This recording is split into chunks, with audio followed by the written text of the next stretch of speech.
কি হলো? লাগেনি তো? দেখি কি হয়েছে। ভাই ওষুধ কোথায়?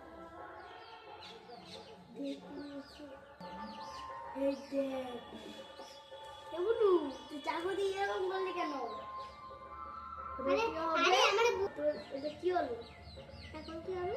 এখন কি হবে? টাকা নেই তো।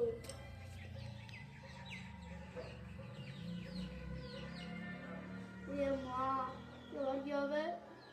যা। এ মা, হাতটা কেটে গেল তো, এবার ব্যান্ডেজ করতে হবে।